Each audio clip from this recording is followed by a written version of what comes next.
संदीप ने अपनी माँ के कहने पर गांव में शादी कर ली थी। लड़की का नाम था सुनीता। माँ का कहना था एकदम मॉडर्न बहू नहीं होनी चाहिए, लेकिन उन्हें नहीं पता था कि गांव से आने वाली बहू सुंदर सुशील तो होगी और उसको गांव से बाहर भी निकाल लाएंगे, लेकिन उसके अंदर का गांव कैसे बाहर निकलेगा। शादी के कुछ दिन बाद, माँ टिफिन तो देना जरा। बेटा अब तो स्कूल नहीं ऑफिस जाता है, माँ से नहीं अपनी बीवी से टिफिन मांगा कर। ओके माँ। सुनीता टिफिन ले आओ। जी लो टिफिन, इसके अंदर पिस्ता डाल दिया है। पिस्ता? पिस्ता क्यों?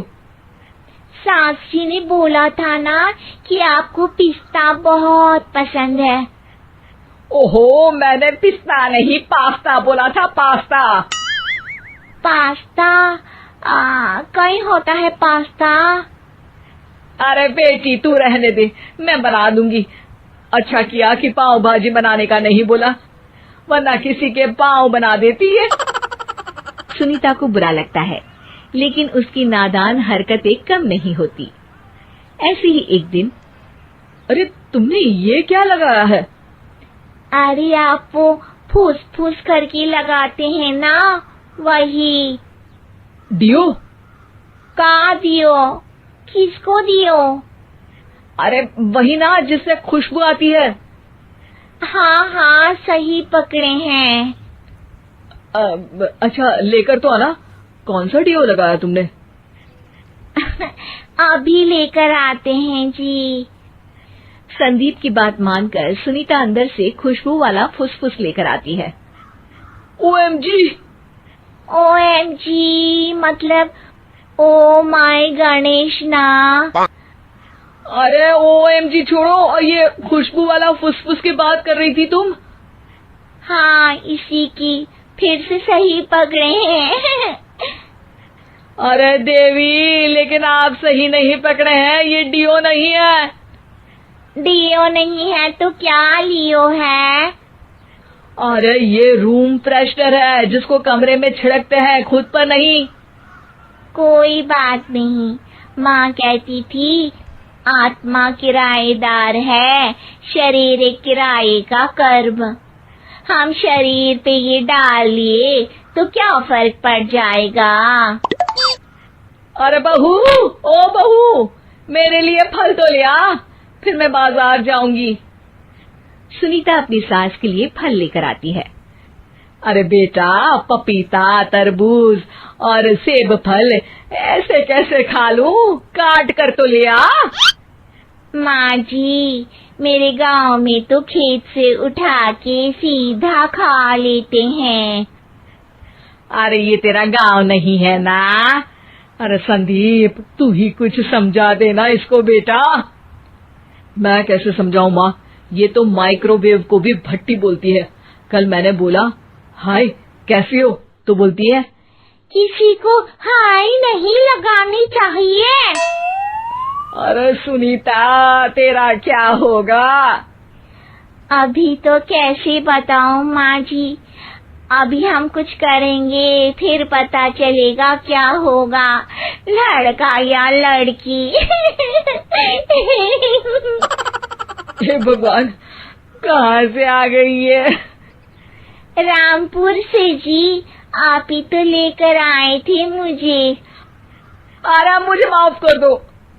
पहले कोई गलती तो करिए जी, आपकी तो सारी गलती माफ कर देंगे हम। हाँ अरे बहू, मेरी बात सुन। फल यानी कि फ्रूट जब भी लाए ना तो काट कर लाना, ठीक है? जी ठीक है माँ जी, फल यानी फ्रूट यानी काट के लाऊंगी। सुनीता रोज ही कोई ऐसी हरकत कर देती जिसकी वजह से उसे घर में दो बातें सुननी पड़ती। एक दिन, माँ, मेरे बॉस घर पर आने वाले हैं शाम को। उनका बर्थडे है, फैमिली साथ नहीं रहती उनके, तो यही पार्टी कर लेंगे। उनको अच्छा लगा तो शायद मेरा प्रमोशन भी हो जाएगा। मैं ना फ्रूट केक लाकर फ्रिज में रख दूंगी और तेरे साथ आज खाना मैं बनाऊंगी, ताकि जब साहब आए तो खाने में कोई गड़बड़ ना हो। शाम को जब सारी तैयारियां हो जाती है, संदीप के साथ बड़े साहब भी घर आते हैं। फ्रूट केक तो ले आना बहू, फिर खाना खाएंगे। अरे इस सब की क्या जरूरत थी, आपने बुलाया वही काफी है। सर, आपका परिवार शहर में नहीं है तो हम ही आपके परिवार जैसे हैं सर।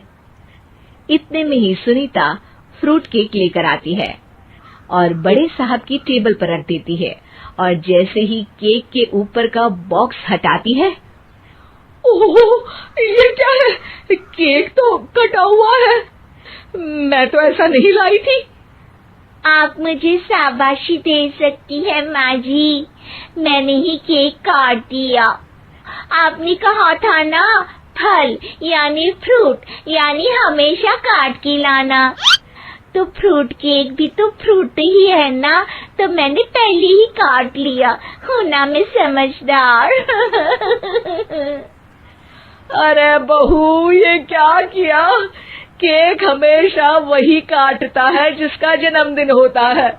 तुझे एक बात भी समझ नहीं आती, एक नंबर की बेवकूफ है। पूरा माहौल बिगड़ चुका था। संदीप को लगने लगा था कि साहब उसे प्रमोशन तो दूर की बात है, कहीं डिमोशन ना दे दे, लेकिन साहब बीच में ही बोल पड़ते हैं। अरे कोई बात नहीं, ये इनकी बेवकूफी नहीं है, इनका भोलापन है। बेटा आप कहाँ से हो? रामपुर गांव से। अरे वाह, गांव से, फिर तो आपके गांव